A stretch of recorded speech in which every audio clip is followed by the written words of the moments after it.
Welcome friends. Myself, Professor Nikhil Kumar Waikode, Assistant Professor, Dhanaji Nana Mahavidyalaya, Faizpur. Today, we are going to learn and discuss the basics of income tax. So, let's start our journey to learn the enthusiastic and exciting world of income tax. First, we have to know what is mean by taxes. A taxes is a major source of revenue for any government in the world. Since ancient times, levying of taxes for various reasons on various transactions is a major source for any state exist in the world. The taxes are not only revenue of sources for the government, but they are also used as a measure of economic control, which controls the overall economy and other monetary measures exist in the that particular country. Government needs taxes for welfare function.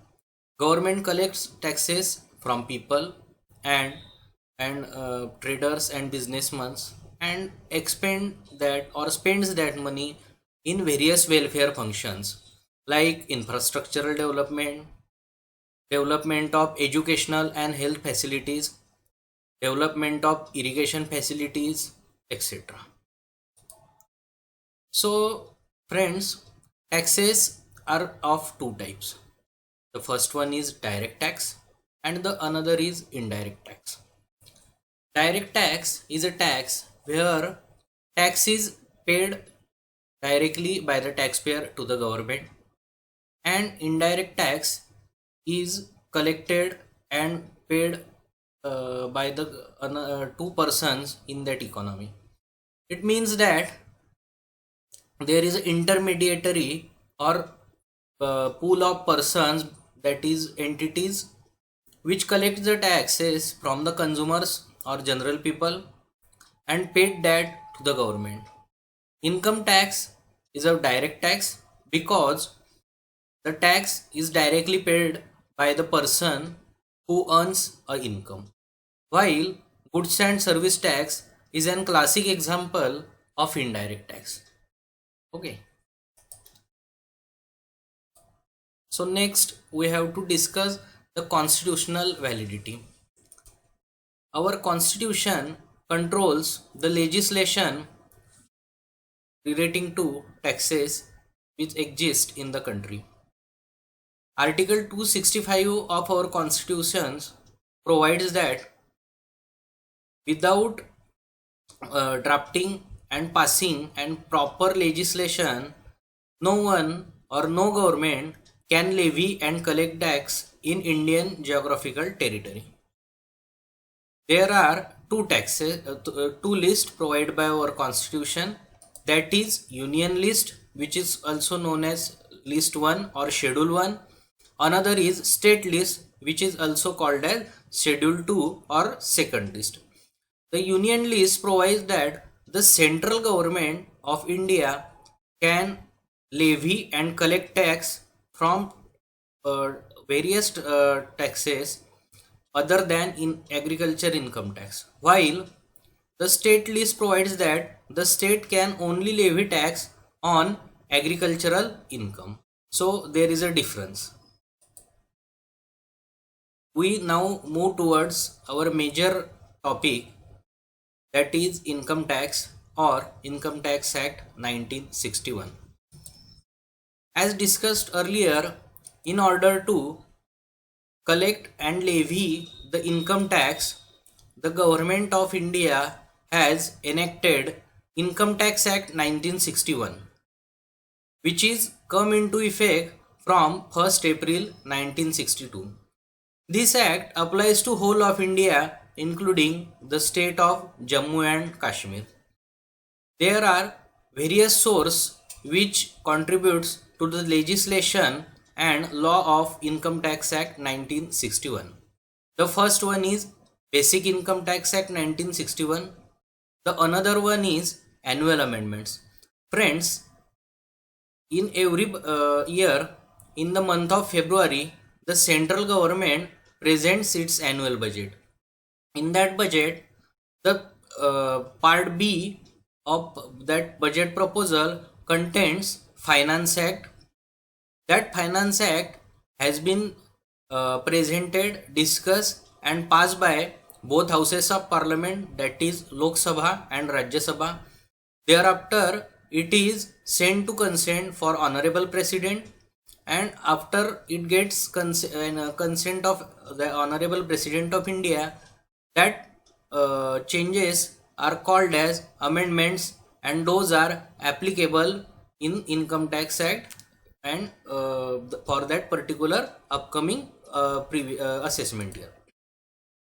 The another source which contributes to legislation of Income Tax Act 1961 is judicial decisions given by various judicial authorities in India. The first one is ITAT, that is Income Tax Appellate Tribunal. Respected high courts exist in each state of our country, and honorable Supreme Courts.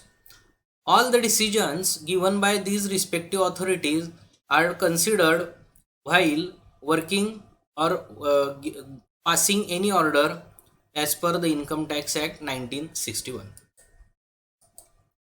Let's look at how income tax is administered in our country. The apex body is Ministry of Finance of Government of India. In that, Department of Revenue is the second authority. Thereafter, Central Board of Direct Taxes look after. Central Board of Direct Taxes is specifically is head body of Department of Income Tax. Central Board of Direct Taxes only deals with income tax. So this is the administrative structure of income tax in our country. Now let's look at basic concept. First, we discuss income. As we discussed earlier, income tax is levied on income. So what is meant by income? Income is not specifically defined, but there are characteristics which are defines the scope and velocity of income. Income may be cash or in kind. Income may be earned by legal or illegal way. Income may be earned in our country or in another country. Income may be earned by any person, whether it is individual or any registered person, and any income earned in India is taxable subject to Income Tax Act 1961. Thereafter, we will see the concept of previous year. Previous year means period of 12 months starting from 1st April and ending of 31st March. This period of 12 months, that is also known as financial year, is called as a previous year. Then we will discuss the concept of assessment year. Assessment year is a period which starts on 1st April and ends on 31st March. But this 1st April is end of that particular previous year. Means if we consider previous year as a 1920, that is the previous year starts on 1st April 2019 and ends on 31st March 2020. So the assessment year for that particular previous year is 2020-21. It means the assessment year for previous year 1920 begins on 1st April 2020 and it ends on 2021. So the income of previous year is assessed and the tax is paid on assessment year. Okay. So in our upcoming lecture, we will see the concepts of assessee, persons, and various heads of income. So until then, enjoy the learning. Thank you.